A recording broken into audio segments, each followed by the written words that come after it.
G'day YouTubers, how you all going? My name's Wilfred, West Wilfred's PC World, Lakeside Cottage in Lochsport, Victoria, Australia. Today's date is the 5th of the 3rd, 2015, and it's about 18 past 10 in the morning. Now, I've got the camera set up so I record. That is part as well, the cellular navigation device. And I have to admit today, from about 5 o'clock this morning, we just had constant wind, rain, a little bit of rain, not much. Getting a bit of rain now, but the wind even knocked over the yellow bin and all that. Oh well. Hope you liked this video, and if so, please subscribe. We would not want those people to rank. And I can go on and on, Mr. Acting Deputy Speaker, removing the 3 months backdating of the disability pension for veterans, raising the retirement age to 70, cutting families from family tax benefit Part B when their youngest child turns 6, slashing the family tax benefit end of year supplements and ceasing indexation, pushing young people under 25 from New Start onto the lower youth allowance, all of which amounts to a cut of at least $48 a week or almost $2,500 a year, axing the education entry payment, axing the senior supplement, which is worth more than $800 a year to around 300,000 of our senior Australians. Axing the pension education supplement, cutting the deeming rate thresholds for seniors and veterans, which will leave them with lower pensions, cutting the age pension, the disability support pension, the veterans pension and carer payment by $80 a week within 10 years through the cutting or the changing of the indexation arrangements, cutting the parenting payment arrangement for single parents, extending the ordinary waiting period for working age payments, freezing the payment rates for family tax benefits, and I could go on. This represents a very significant assault on the social safety net of Australia, but of the Geelong community at a time when the Geelong community needs that safety net more than ever.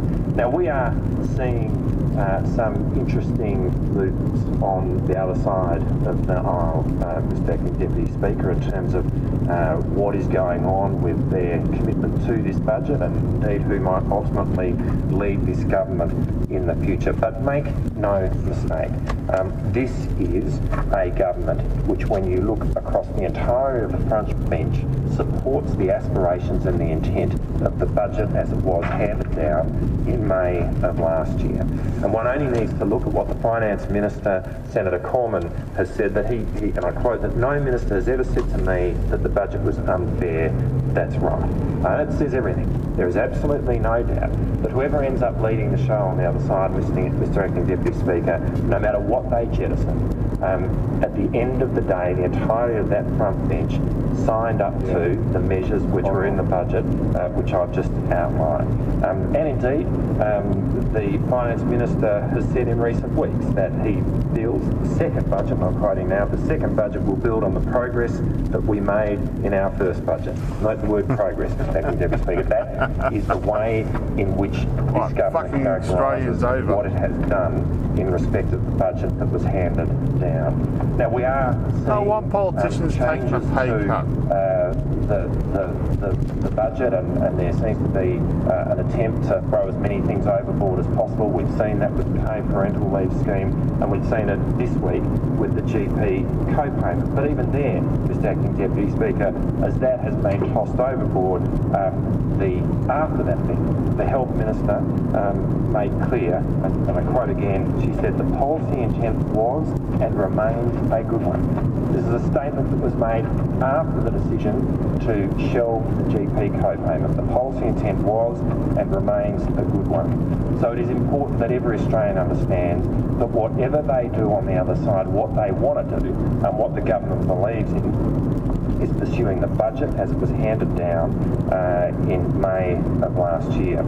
Now, in articulating those points, Mr. Deputy Speaker, I do want to say something about the discussion which has occurred in respect of Australia Post and how that impacts the local community that I represent here. Australia Post is a treasured institution with a universal service obligation covering every single home and business right across the country. The elderly, the vulnerable and millions of people around Australia rely on our postal services, including small businesses and including charities. Currently, Australia Post has 4,400 post offices. 2,500 of those are in regional areas. Stamps are 70 cents. And Australia Post is required to deliver mail in any regional city or town like Geelong for local delivery by the very next day. It is a crucial service, Mr. Acting Deputy Speaker, ensuring that Australian businesses and the economy in general run smoothly. For example, Australia Post estimates that it can deliver an average of 12.6 million items of mail every working day. The scale, efficiency and the importance of this institution across our country is undeniable. The price of a stamp guarantees delivery regardless of any difficulties encountered on its journey to its destination. Now, Mr. Acting Deputy Speaker, we on this side of the Parliament understand the need for reform in the context. The very effective stewardship of the Minister for Immigration and Border Protection, the previous and indeed the new Minister as well, that's an extraordinary contrast. So completely out of control in a humanitarian and financial sense under the previous government, and very firmly under control through the strong management of the current government. We see the same thing in the NBN, Deputy Speaker. Now, when they write the sort of history, someone will inevitably have the job of chronicling the 6 years of the Gillard-Rudd years in some detail. And when they do that, someone is going to have to write a very, very lengthy chapter about the NBN, Deputy Speaker. Very lengthy chapter.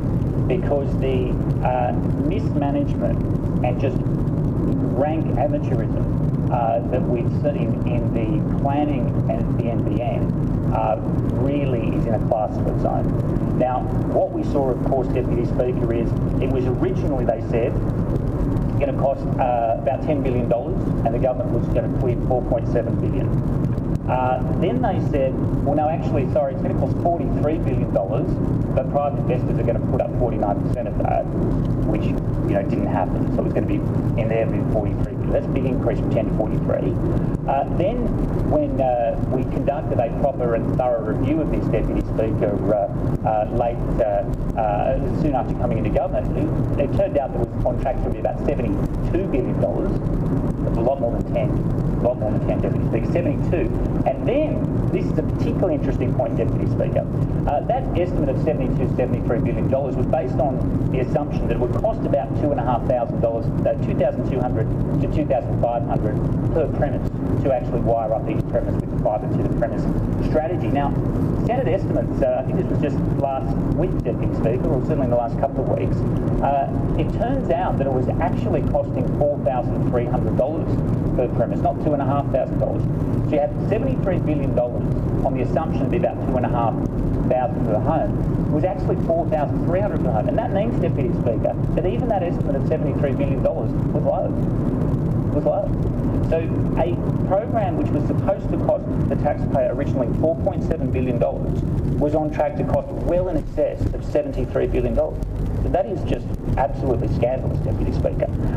And of course, what we are seeing under the Minister for Communications, so ably assisted by his Parliamentary Secretary, is a much more sensible rollout, Deputy Speaker.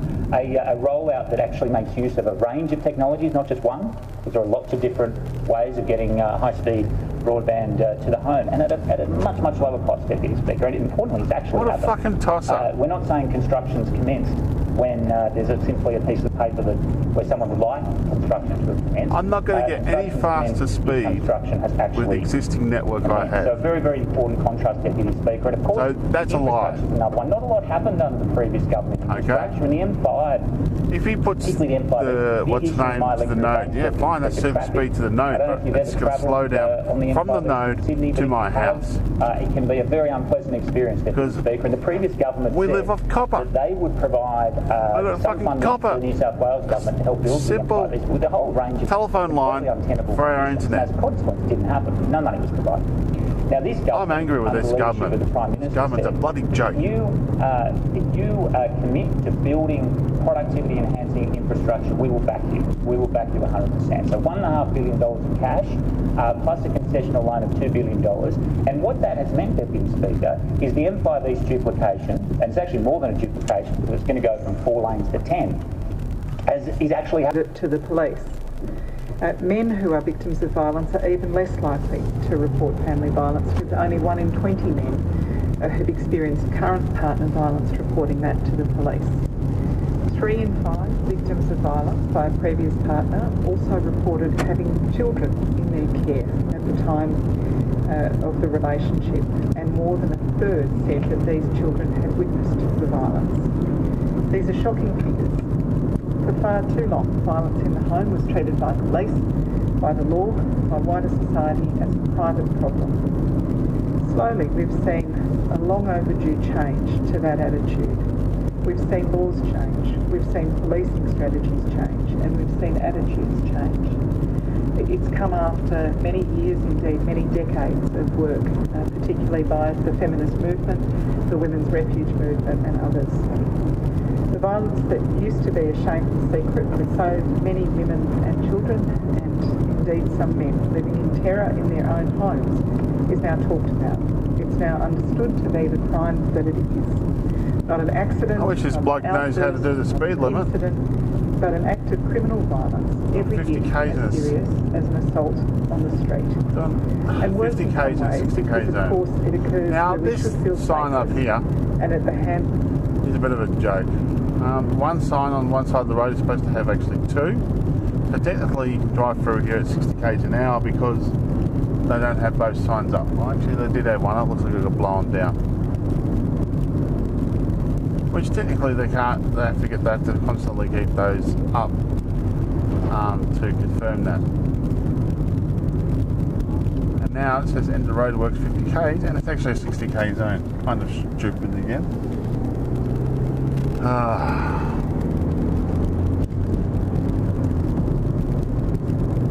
And let's see if this bloke can actually do the speed limit. And obviously he can't. 43 k's to the 60 k zone. Wow.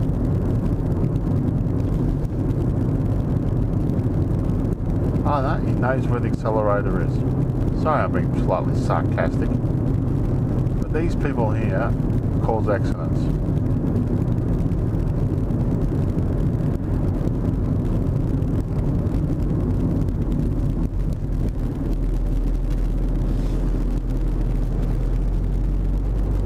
Oh no, he knows where the accelerator is.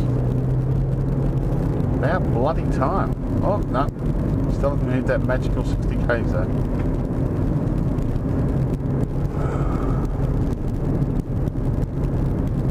He's improved, he's gone to 50 k's an hour in a 60 k zone. Wow!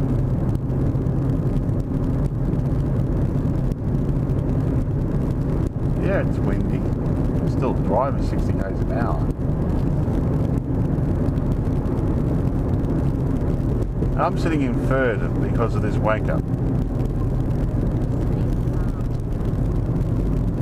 Oh no. Sorry about that. I'll put the radio back on.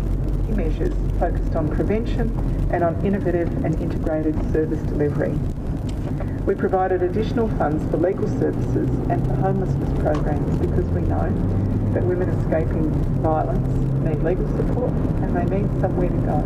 Oh, I don't believe it. Actually, got to 60 k's an hour. Wow! Request for flexible work arrangements was included in the Fair Bloody Work Act, wanker. so that those who are experiencing family violence could stay in work, could keep their jobs and stay safe. Ah, no, we're going to go slower. Back to 50 k's an hour. Many workplaces have now taken that even a step further and have included domestic violence leave provisions as a workplace entitlement. Of course, for example, women might need time off to attend court, and being able to speak confidentially to your employer and explain that's why you're taking leave that day is very 60 important. k's, and this wanker's doing 50. We invested in programs to improve community safety and to tackle family violence in Indigenous communities. Of course, this work is not done. Our efforts must be unceasing, our determination must not waver, our commitment must only increase. And I'm sad to say that though I don't doubt the commitment of members of Parliament on both sides of this Parliament, some of the resources to pursue that commitment have been lost in recent times. In the past 18 months, desperately needed funds have been cut from frontline services. Cuts compounded in my own knows how to do the speed limit. by further cuts from the Liberal government. Around Australia, more than 50 different services providing victims of domestic violence with services ranging from applying for intervention orders to obtaining emergency food and medical supplies, are cutting staff, slashing programs or closing entirely. These services must have certainty. The women who need them deserve certainty. Instead, what they face is uncertainty and reduced resourcing. Labor committed $42 million to community legal initiatives in 2013, much of which would assist victims of family violence. There are 190 community legal centres in Australia that play a vital role in day-to-day family violence casework. They help women negotiate the process of getting family violence orders. They advise them of their legal rights and options. They bring a unique insight into how the legal system impacts victims and perpetrators. The legal assistance sector has faced $43 million in cuts from the Abbott government over the forward estimates. Community legal centres have no funding certainty beyond June 2015. Cuts announced in the mid-year economic and fiscal outlook in 2013 include $6.5 million cut from legal aid commissions and $3.6 million from family violence prevention legal centres. The National Family Violence Prevention Legal Services, which specifically work with Indigenous families across 14 organisations, will be forced to close. Yeah, there's no point going faster than 20 k's around here. You're simply just going to have to change gears back down again, and yeah, you're basically just wasting resources, wasting energy in the car. So second gear all along here. Federal funding over the next 2 financial years. This centre assists about 1,200 women a year. 2/3 of those have recent experience of domestic violence, and 2/3 of those earn less than $35,000 a year. Many women earn much less, many of their clients earn much less than that, and some earn nothing at all. In Victoria alone, another 14 community legal centres will lose frontline family violence specialists. The Murray-Mallee Community Legal Service will lose their full-time lawyer specialising in intervention orders and family violence work. Last year, that one lawyer single-handedly dealt with 150 intervention orders. Women's Legal Service Tasmania will lose $100,000 a year from the 1st of July 2015. That is fully one third of their Commonwealth funding, which means literally many hundreds of women and their children will be missing out on legal support each year during what is probably going to be the toughest time of their lives. These legal services provide a vital help to thousands of women, many of whom are victims of family violence. Without their specialised and expert assistance in family law and family violence matters, the emphasis on early intervention, thousands of women will go without help. Many programs which provide emergency relief, family relationship counselling, financial counselling, homelessness support and settlement services crucially important to women fleeing violent homes. Many of these services depend on community grants, which of course have also been cut. Yet this government, cutting $271 million from the discretionary grants program since May 2014, will impact these services in unprecedented ways. In New South Wales, Burwood Community Welfare Services, which operates 6 direct programs to Sydney's inner west, dealing with housing and homelessness, financial counselling and other matters, that service has had all its Commonwealth funding cut. Another Blue Mountains-based service, which lost $125,000, will no longer be able to provide either emergency food or emergency medication for women and children. And in New South Wales, we have seen the impact of that across the board in refuges and homelessness services and in services providing emergency relief. My colleague speaks of the Mount Druitt Community Centre that's also seen funding cuts. Family violence is the leading cause of homelessness for women and children, but under this government, housing and homelessness programs have also been cut. In the first budget, $44 million was cut out of homelessness services, and there's no funding certainty beyond 2015 for the National Partnership Agreement on Homelessness. That $44 million is all of the new building money in the National Partnership Agreement on Homelessness.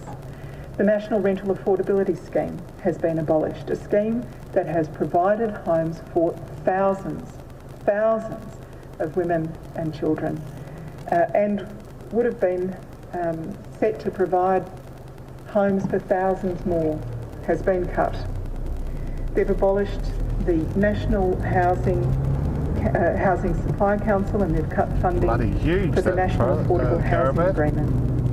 These cuts put at risk programs like Safe at Home, services located in the Perth metropolitan region, which help victims of domestic violence stay in their own homes with security and other upgrades, which see perpetrators required to leave, rather than uprooting victims of violence and their children. Or the Western Australian services that help women who've fled to refuges find more permanent housing in the private rental market, supporting them for their first year. Neither of these successful programs has any certainty past June.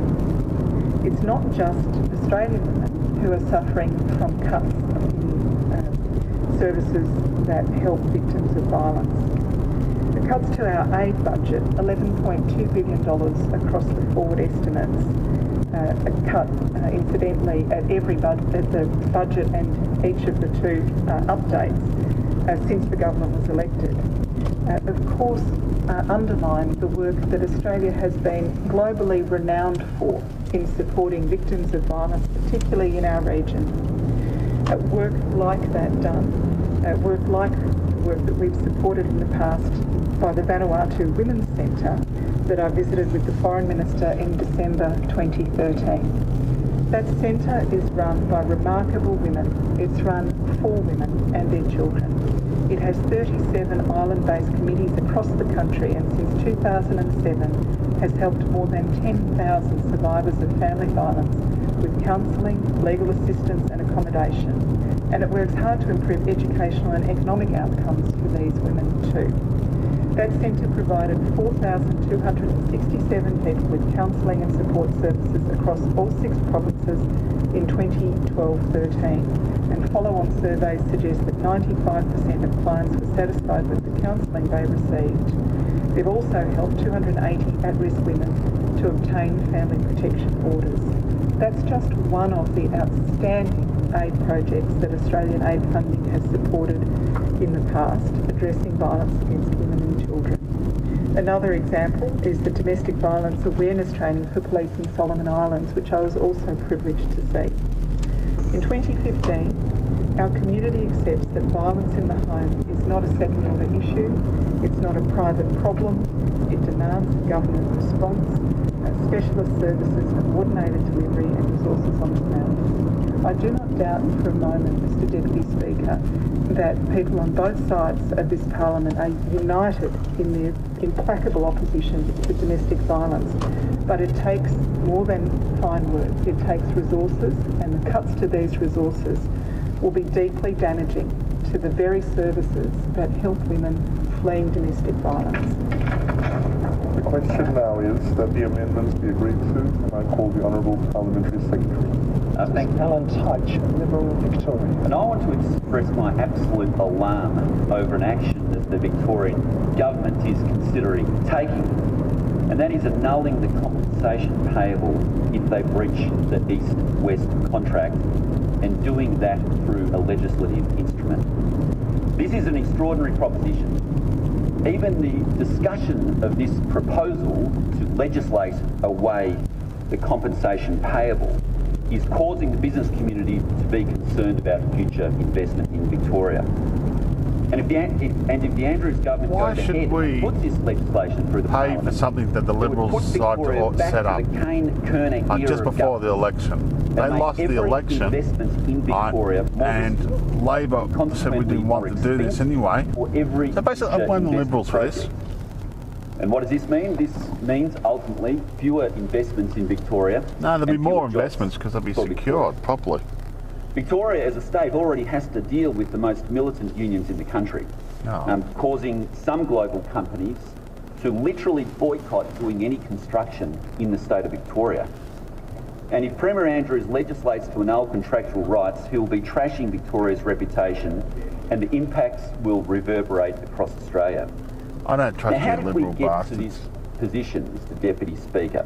Well, I'd like to give you a bit of context here, because this is not a new initiative. It hasn't even been a partisan initiative.